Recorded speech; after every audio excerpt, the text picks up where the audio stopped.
Welcome to the HMO Property Show. By investors, for investors. Catch us weekly as we discuss all things cash flow positive property investing. Whether you're a seasoned investor, a new landlord, or just curious about property investing, this is the podcast for you. Sponsored by the Co-Living Collective, your trusted partner in creating vibrant and sustainable shared living experiences. Visit us at colivingcollective.com.au to learn more. Welcome back to the HMO Property Show Christmas edition. So if you're listening to this, guys, on the day it is released, it is Wednesday the 18th, which means we only have one day left at work on the 19th, and then our Christmas party's on the 20th.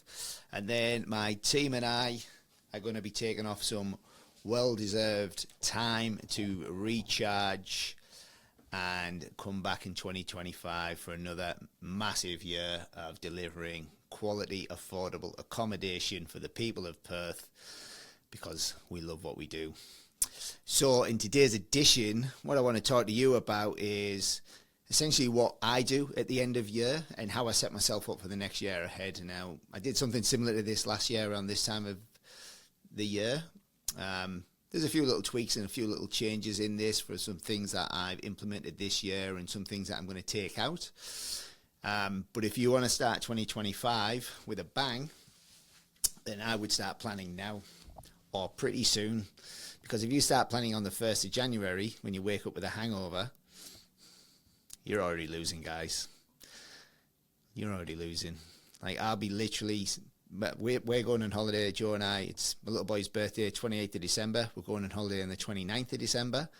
So, and then we'll come back on the 10th of January. So we're going to take 2 weeks off, go to sunny Queensland, spend some time on the Gold Coast. If there's any of our clients or friends on the Gold Coast that want to catch up with me, we'll be there from the 29th until the 5th. And then we're going to go down to the lovely Byron Bay from the 5th to the 10th. Never been there before, and I cannot wait to just unplug from the world and just enjoy some downtime with my beautiful family. So before we do that, though, Joe and I will be going through this exact procedure that I'm about to take you guys through now. And I'm actually going to give you some resources that you can use to help plan your 2025 out. Now, if you did listen to my podcast 12 months ago and I give you the tools and resources on how to plan out your 2025, what you should be doing this time of the year, or soon enough, is reflecting over the last 12 months. You got to reflect before you can project. You got to look backwards before you can go forwards.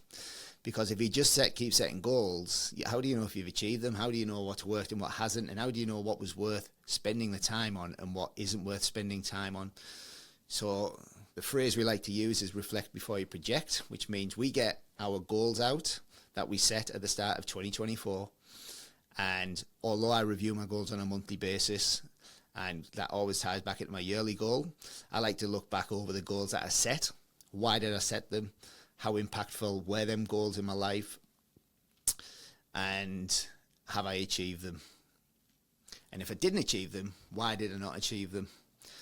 And don't be too harsh on yourselves. Life is hard. Sometimes you can set goals and the universe will pull you in a separate direction. But the main reason for setting goals is once you've got them goals, if you review them on a regular basis and the universe does try and pull you in a different direction, you can always readjust the sail and come back on course after and when the universe has had its way with you. And I'm a big believer in the universe pulls us all over the place. So first and foremost, review your goals from 2024. Give yourself a pat on the back for the goals that you achieved. Give yourself a pat on the back for even setting goals, because you're miles ahead of all the people that don't set goals and just wander through life not knowing where they're going. I speak to a lot of people that want to invest, and I ask them why they want to invest and they don't know why. And I ask, sometimes they throw I want cash flow. And I'm like, well, how much cash flow do you want? And they go, I don't know, 100 grand. I'm like, well, why do you want 100 grand? And I'm like, I don't know. Like, once you know why, the how and what of how to get there are irrelevant. But you need to know where you want to go and why you want to get there. So give yourself a pat on the back if you took action and moved towards the goals that you set in 2024. And for the ones that you didn't achieve, the ones that you didn't hit, don't stress too much about them. Ask yourself, why did you not achieve them? Was it not important enough? Did you lose focus? Did you get sidetracked? Did you just set your goals in 2024 and then not review them again until the end of 2024? Which means you've just wrote them down and put them on a shelf and forgotten about them. The whole idea about goals is like reviewing them on a regular basis so that you can keep coming back to them and reminding yourself the things that you wanted to achieve when you sat there with full clarity. So reflect before you can project. Next thing I do is I go into my diary and I clear out all reoccurring events. If you use a digital diary, if you're still using the old paper diary, then it's time to upgrade, guys. If you're using a digital diary, iCalendar, Outlook calendar, any of them type of things, and you've got reoccurring events in there and it all looks a bit messy, and them reoccurring events, you never actually do them in anyway, go through and delete all of them reoccurring events. Clear your diary out for 2025. It's time to start fresh. Next thing that you're going to do, you're going to go into your inbox. And by the way, you're going to have to take some time out to do this. You want to be blocking out 2 or 3, maybe 4 hours to do this. So make sure you go somewhere that inspires you. Me and Joe have done this on the beach. We've done this in hotels on the balcony overlooking the ocean. We've done this literally sat in the back of a car one time. We drove to the beach and opened the boot and put the back seats down and just laid in the back and just wrote our goals. 1 year on the beach. We've done them in different countries. Wherever you do it, just make sure you're inspired, make sure you're not distracted, and make sure you're out of your normal environment. Inspiration's a big thing for me. I like to be inspired. That's why I love this podcast and having conversations with the likes of Ari, the young kid that's gone out there and done all them head leases. Just never blame the lack of resources. He just became resourceful. That inspires me. Even with what we've achieved ourselves along this journey, seeing other people do cool things still inspires me right now. So go to somewhere that you're going to be inspired, that you're going to feel motivated, somewhere that you like being and you can actually feel relaxed. The beach for a lot of people is that place. Could be out in nature, could be Bali, could be Thailand, could be Fiji, could be anywhere you want to go. But clear that diary of all of your recurring events. Unscribe from all of your emails that no longer serve a purpose. This could be a long, arduous task. To be honest, I do this probably on a monthly basis because I hate my inbox being cluttered up. I've got a bit of OCD going on. I like everything nice and clear and nice and stored and not too messy, which, you know, I've got 2 kids and that's not what my home life is like. There's crap everywhere. Nothing's in order. Nothing's in its place. So at work, I like everything to be systemized and organized and processed. So it's nice and easy and tidy. So unscribe from all emails that you no longer read. Clear that inbox up. Clear the mind. Defragment the hard drive, which is your brain. Unfollow all social media pages that no longer add any value to your life. You know the ones I'm talking about, guys. The ones that, you know, all them crap posts come in and you find yourself, when you're doom scrolling on social media, I don't think it's too bad if you're doom scrolling and you're actually getting motivated at the same time. But if you're going through and you're in some crappy Facebook groups and like the conversation boring or toxic or negative, get out of them ones, guys, and start following people on Facebook that push out good, positive content that will keep you in a positive frame of mind. People like Lewis Holmes, Brenda Bashard, Tony Robbins, Dean Graziosi. There's plenty of them out there. Neil Gibb, you name it, and I will put it up there. Follow people that are putting stuff out that are positive, that motivate you. Not the things that don't add value to your life or where you want to go. So, right, you've reflected before you can project it. You've cleared out your diary. You've unsubscribed from all your emails. You've unfollowed all of them boring social media channels that no longer add any value to your life. Now it's time to get serious. Now it's time to project. Where do you want life to be? Now, if you've used the planner that I gave you last year, I'm not going to give it away this year, guys. If you want it, send me an email. I'll get Suze to send it across for you. But if you use the planner that I gave you last year, there's a good chance that you've got an idea of where you want to be and who you want to be and why you want to be that person. Once you know that, setting goals every year becomes a little bit easier because you've got that vision and mission for yourself of who you want to be and where you want to go, why you want to go there. So for me now, the process of setting goals is relatively straightforward. I still need to be somewhere quiet no distractions, inspiring. And I always like to do this with my wife so that we can bounce ideas off each other, because I'll talk about the rocks, pebbles and sand analogy soon. But this is why I do it with my wife, because there's a lot of things in there that people think I work, but I actually don't. I spend a lot of time with Joe and the kids, and I'm at work for 8 hours a day, 40 hours a week. I spend a lot of time with my family and friends.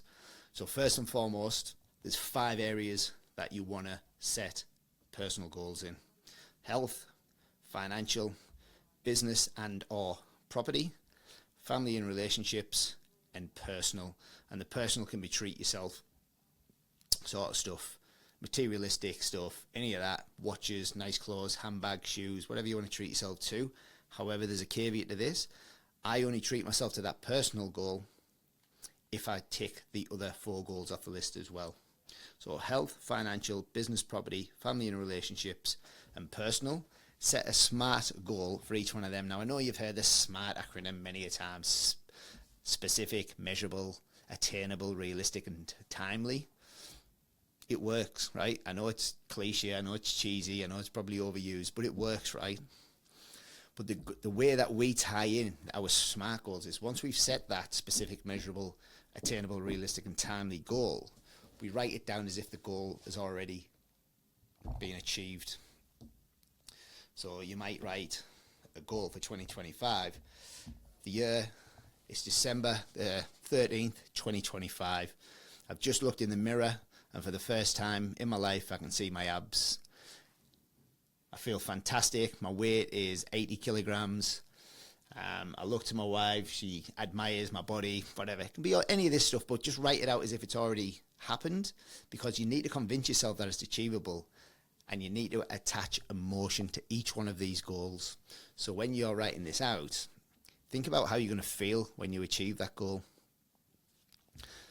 Think about who you're going to be with and what you're going to be doing, and really put yourself in that time in the future. Because what you're going to do is you're going to read these goals out to yourself on at least a weekly basis. No longer are you going to write your goals out and put them on the shelf and revisit them at the end of the year and go, God, I didn't achieve any of them goals. Or I started well, but I didn't finish well. You're going to review these on a weekly basis, guys. You're going to pin them up on the wall in different areas. You're going to put them on the mirror where you brush your teeth or do your makeup in the morning. You're going to put them in your wardrobe where you get ready. You're going to put them on your fridge. You're going to put them on your screensaver of your phone, so that you're always reminded of your goals everywhere you go. And you're going to write them as if they've already happened, and you're going to attach emotion to them so that you can feel them in your heart when you read them. So the year is December 2025. I've just checked my bank account, and I've got $1 million in there because of the project that I started in January 2025. It's come to fruition. I'm sat in the front room. I'm sat with my beautiful wife and kids, and I feel an immense bursting pride coming from my heart because I've achieved what I've achieved. That's how you write a goal. Once you know what it is, and it's specific, measurable, attainable, realistic, target. Is $1 million targetable in a year? I think it is, absolutely. Do it for each one of them: health, finance, business, property, family and relationships, and personal. And your personal one can be, the date is 13th of December 2025. I've just looked down at my brand new Rolex watch, or I've just looked down at my brand new Louis Vuitton shoes, or I've just looked down at my new Chanel handbag. Whatever you want to put down there, whatever floats your boat, just make sure that you write it if it's already happened, and really tie in that feeling and emotion. How do you feel when you look down at them shoes in the future? How do you feel when you look at that watch? How do you feel when you look at that car that you've always wanted? Like, a lot of people say if you just focus on materialistic things, then you're never going to be happy, but I don't 100% agree with that. It's whatever floats your boat. The personal things don't need to be materialistic. The personal thing could be you donate 20% of the $1 million that you make from your financial goal to a charity in Africa and build a school or something like that. Who knows? It can be whatever you want to do.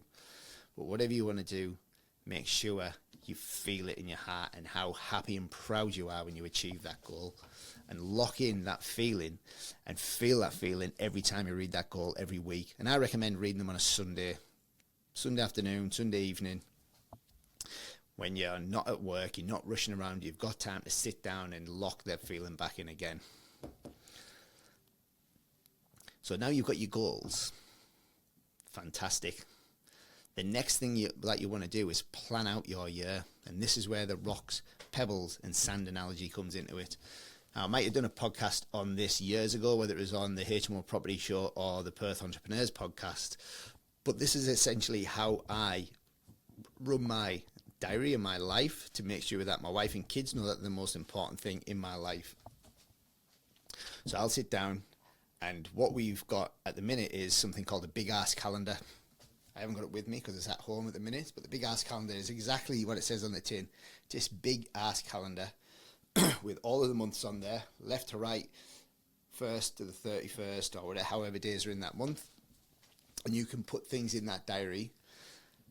You put things in that calendar that you want to put in there. Now, the rocks are the things that represent the most important things of your life. So your health, your family, and your friends. And anything else that you put in there is important. And the pebbles are the other things like business, work, school, anything that's semi-important, but not as important as your family and your health. And then the sand is all the stuff at the bottom. So like I leave my diary up, certain sections of my diary open for the sand to fill them gaps. And the reason that it's made like this is there was the story goes, there was a professor in a school that put a jar on the table and he filled it full of rocks. And he said to the students, he said to the students, "Is this jar full?" And they all said yes. So then he got some pebbles and he put the pebbles in there, and the pebbles filled all the gaps around the rocks. And he said, "Is this jar now full?" And all the students said yes. So then he got some sand and he poured the sand in, and the sand filled up around all the rocks and the pebbles until there was literally no space left. Now you can go one step further and fill it up with water, but we're not going to be that pedantic. But the moral of the story is if you put the sand in first, then there's going to be no space for the pebbles or the rocks. And if you put the pebbles in first, there's going to be no space for the rocks. So what we do as a family is we sit down and we plan out our year 12 months in advance. Firstly, time that we're going to be spending together and when are we going to be doing it. And that generally comes around holidays. And what I do every 90 days is I take some time away from the office, away from my mobile phone, away from my laptop, because I won't be the first to admit that I am addicted to my mobile phone. I've always got it on me. It's always in my hand. There's always something that I need to do on there, whether it's check my emails, check Facebook, check Instagram, check LinkedIn, check my fitness app, check my fitness pal to make sure I've got my macros, check my Aura ring to see how much sleep I've had and how my heart rate's going. Or check my crypto, check my bank balance, check my portfolio. Like, there's all these things that you can do on your mobile phone. And I like to turn it off and go away with the family every 90 days. So what we'll do is we'll block out certain parts in the diary when we're going to spend uninterrupted quality family time together. And I suggest you do this too, because if you haven't got your family and your health, what else have you got, right? Businesses will come and go, properties come and go, etc., stuff like that. But there's no point in doing all this if you don't have good people around you that can support you and spend quality time with on this journey. Starting to get a bit emotional there. Ooh, hold it together, Mr. Gibb. Right, so for instance, we are going to Queensland on the 29th of December. We're coming back on the 10th of December, so that's already in the big ass calendar, blocked out. Bosh. All blocked out. That means nothing else can get in there. We've also, and what we're going to do on the 27th is we're going to block out some more time throughout the year, right? So we are going to block out some time at the end of March, start of April. Not going to be much time, it might be, we go away on a Thursday afternoon and come back on a Monday morning, for instance. But on that Thursday afternoon, Friday, Saturday, Sunday, them 3 days there'll be no mobile phones, no laptops, and it'll just be me, Joe, the kids, and we'll try and go somewhere quiet and remote, and just spend some quality time together as a family without us just sat there looking at our phones all the time. We've also got a plan to go to the UK this year, so that's already in the diary. Can't remember the exact dates on that, it's not really important, but it's actually a pretty cool trip that we've got planned. So we're going to go Perth, Singapore. I think we've got 3 nights in Singapore and Sentosa Island. Then we go from Singapore to London, and we've got 10 nights in the UK, seeing family and friends. Then we go from London to Santorini in Greece, because we've never been there before and it looks beautiful.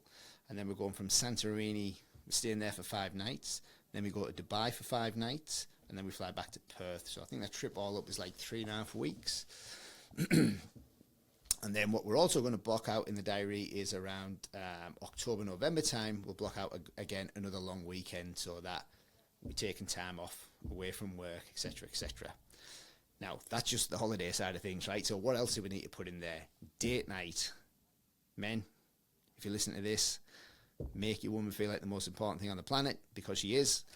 But date night in the diary, evergreen, do not delete, do not change, put it in, make sure it happens. Whether it's at home or whether you're going to a restaurant, again, turn your phones off, sit down and have a good conversation with each other. How are you feeling, babe? What's going on? What's been stressing you out lately? What's been making you feel anxious? What are you trying to achieve? What's working? What's not? Some of the questions that you can ask each other, right? Put day night in your diary next. Next thing we're going to put in there, now we've got kids and the kids are starting to get all activity related, we're going to start blocking out all the things for the kids. So Freddie's got swimming lessons on a Saturday morning, he's now got football lessons on a Sunday morning. No doubt he's going to have pre-kindy or whatever it's called coming up soon. God, I'm terrible with the schools over here. But there's going to be all the things for the kids that we need to block in there, right? They are our rocks. And then my non-negotiables are the gym, or going for a walk every morning, but that's between 5 a.m. and 7 a.m. before the family even wake up. So that just goes in my diary as a given for me, right? That's my time every morning. I get 2 hours to myself, wake up, have some food, meditate, go for a walk or go to the gym, and then back in the house, have breakfast with the family every morning, and then I'm in the office for 8:30. I'm quite warm with this Santa hat on. After that, I'll start putting the pebbles into my diary. So we'll put in the planning days for the company. Every quarter, we take the team out of the office. We take them to a hotel or seminar room in a hotel.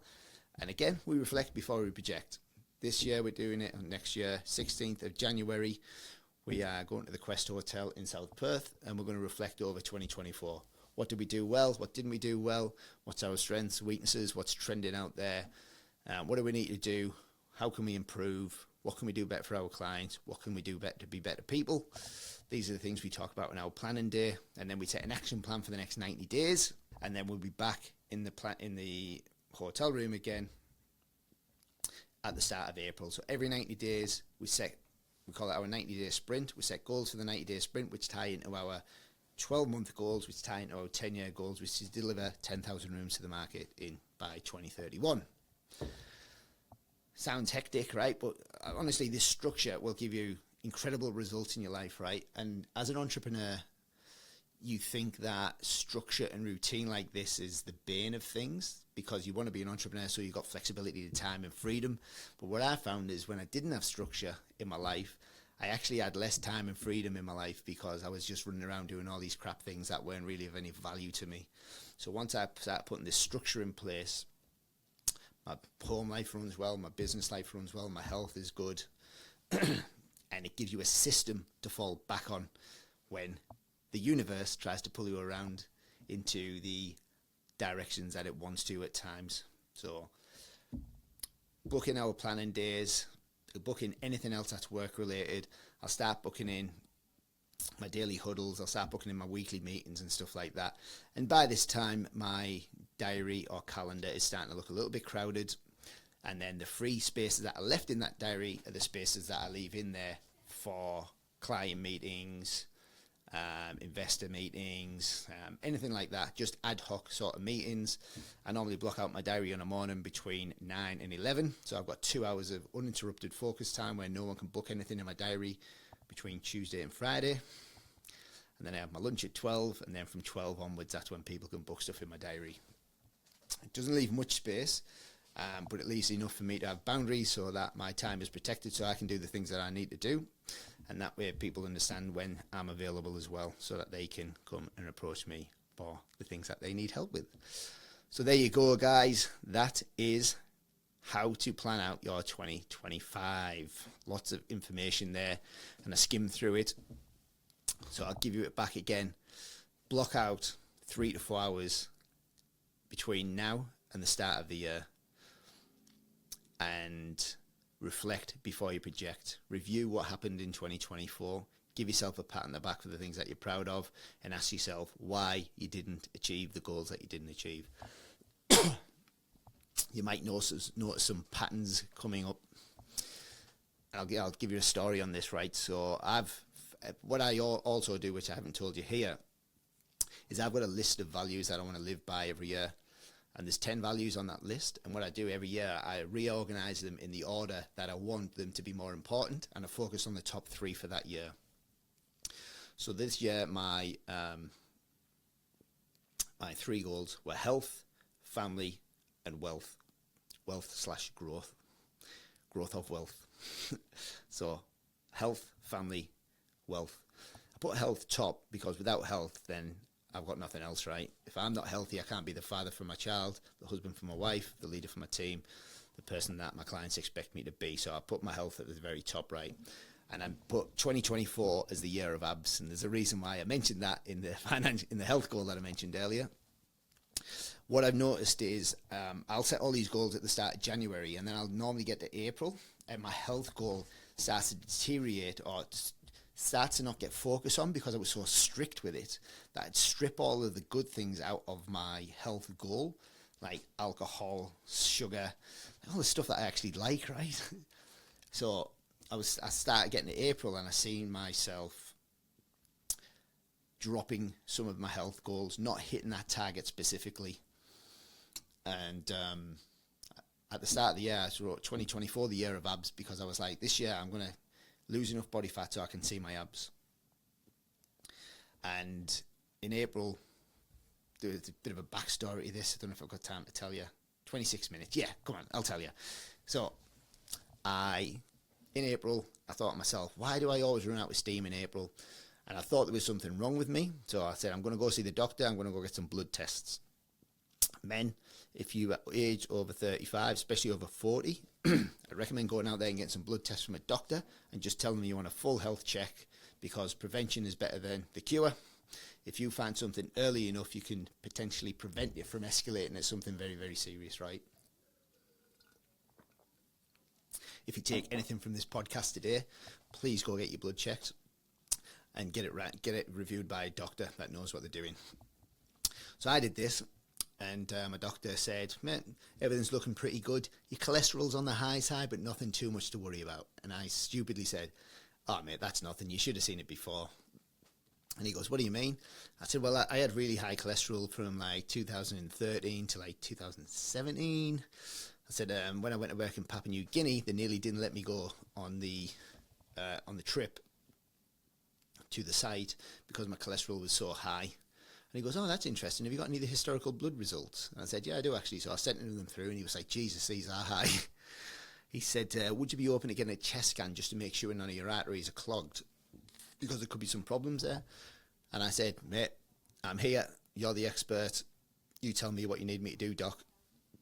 So he sent me for a CT angiogram scan, I think it was called, where they essentially put a blue dye into your vein, and then they put you through a scanner machine so that they can see all of the dye in your veins, and then they can zoom in on the veins. They can see if any of them are clogged or anything like that.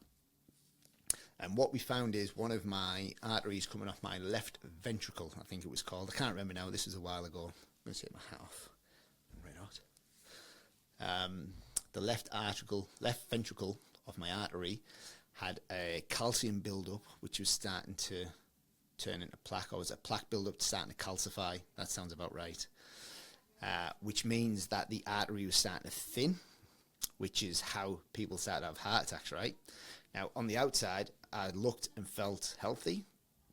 I was just starting to feel a bit tired. So these are the reasons that you need to get the blood test, guys, because you don't know what's going on under the hood. And this blood result is the reason that I ended up getting this scan. So anyway, gets a scan, goes back to the doctor. The doctor said, "Yeah, there's a bit of a problem here. I'd love you to go see a cardiologist and get a second opinion from him." So I went to see the cardiologist. The cardiologist sat me down and said, "What's going on? Why did you get the chest scan?" Told him the backstory. And the guy said, "Wow, I don't think you've got anything to worry about. You're young. it's very, very minor build-up that you've got there. Let's come back in 10 years and review it then. And I was like, fantastic. And then he charged me $680 for the privilege. So that's a story for another day. So I left there feeling a little bit salty. I was literally in there for about 3 minutes. He just made me belittled me that I'd tried to check my health out. But there you go. Goes back to my doctor. I said, look, doc, the cardiologist said, everything's fine, nothing to worry about for the next 10 years. And he said, oh, I'm a little bit skeptical, I really want to put you on some statins and some aspirins. And I said, well, what does that do? He said, it thins your blood so that it won't get clogged into the artery. I said, well, how long do I need to take them for? And he went, well, forever. I said, I'm not taking drugs forever. I very, very rarely take anything. Paracetamols, never take them. Aspirins, never take them. Unless I've got like something really bugging me. And that's the only thing that can fix it. But I'm not going to take these things for the rest of my life. So anyway, long story short, I goes on Facebook that night, and there was a personal trainer that he put a post up, and it was like the post was talking to me. He said, my client went to see his doctor. His doctor said wanted to put him on statins and aspirins for the rest of his life. But using our method, he totally reversed the problems that he was having, and he went back to see his doctor, and everything was fine and dandy. So I reached out to this guy straight away. I was like, mate, sign me up. My doctor said exactly the same thing. And following this guy's methods, I've gone from 93.5 kilograms down to 82 kilograms. And my body fat's gone from 22% down to 12.2% measured on an in-body scanner. Massive difference. Like, he showed me my before and after photo the other day, and I was like, Jesus, it's actually a crazy transformation that we've gone through. And I might post it on social media in a few days, because I want to give him a shout out for the work that we've done. And I'm actually going back to get the chest scan and the blood scan as well. But we took my bloods not too long ago, and a lot of the let me take a step back. When I started working with the guy, he took blood tests from me, and he tested 96 biomarkers in my blood. The doctor that I went to see tested 11. So this guy did like 9x more than the actual doctor, and he went through every single line item on that blood test and explained to me what everything is, and he had a scale for each one of them, and it was red on the ends, yellow in the sort of middle, and then green as the center section with optimal. And he said, we need to get all of these markers back into the optimal range so that you're not just fit, but you're at absolute peak performance. Now, as I'm recording this at the back end of December, like I say, I've lost a lot of weight, I've lost a lot of body fat. My sleeping's good, even though I've got 2 kids, which are driving me up the wall in the sleep department right now. And my energy levels are good, my diet's been incredible. And 2025 is going to be a good year, right? So I'm going to go back, get these blood tests again, and see where the biomarkers sit. So got a little bit sidetracked with that story there, but the whole reason that I did it is because I engaged a coach, or I went to get tested because I thought there was something wrong, but then I engaged a coach, and that coach kept me accountable from May through to now, to make sure that I was always eating the right things, I was always getting my steps in, I was training correctly, I was sleeping right. He just kept me accountable, and it was all done through an app, and it was really easy. I had a weekly call with one of his guys, very, very easy to follow. But the story is, like, if you're finding yourself setting goals and not following them out, maybe it's time that you need a coach in your life. Now, I'm not offering any coaching services, but I've had lots of coaches in my life and mentors in my life, and I will continue to have them because they get you results. It's as simple as that. But if you are going to look for a coach in 2025, make sure that they have achieved, or they've done what you want to do or achieve. Or they've got a heap of clients that have got or have what you want to achieve. So I hope that helps. Got a little bit sidetracked with that story there, but I'm still only 33 minutes in. Moral of the story is, set some goals for 2025, review them on a regular basis, take action, and if you need help, reach out to a coach or a mentor that can keep you accountable and guide you through when things get tough, because things will get tough. Life does get tough. But you're not alone when it does get tough, guys, because we all go through these things, right? That is life. It throws curveballs at us. So I wish you all the very best. I hope you've had a great 2024. I wish you nothing but love, laughter, happiness, and wealth and cash flow in 2025. Thank you to everybody that followed our content, listened to the podcast, even liked something on social media that we do. It helps more than you'd ever imagine. Really appreciate everybody that has come on the HMO journey, to all of our clients, past, present, and future, the ones that haven't worked with us yet. I appreciate you guys more than you could ever imagine. You believed in us, we've delivered for you, and I'm so glad that we've got to work together in some capacity. 2025 is going to be an incredible year. The housing shortage in Perth is not going away. It's going to take a long time to fix it. The interest rates are going to come back down soon. The market's going to take off again. And everybody that's already got property in Perth is going to see some more capital growth. And if you've got a HMO, then you're going to be capital growth and cash flow in the same deal. Everybody says you can't do it, but we do it all day, every single year, and twice on a Sunday. So guys, hope you have the best Christmas.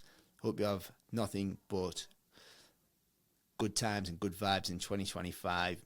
And if there's anything myself or my team can help you with, feel free to reach out. We'll always get back to you. My email is neil@colivingcollective.com.au. If anyone want to reach out to me directly, or you can come through the website or something like that, or just message me direct on Facebook or Instagram. Either myself or my team will get back to you soon. So all the best, guys, and I will see you in 2025. We'll be back on the 16th of January. All the best. Thanks for watching. Make sure you tune in the same time next week so you can stay up to date with all cash flow positive property updates.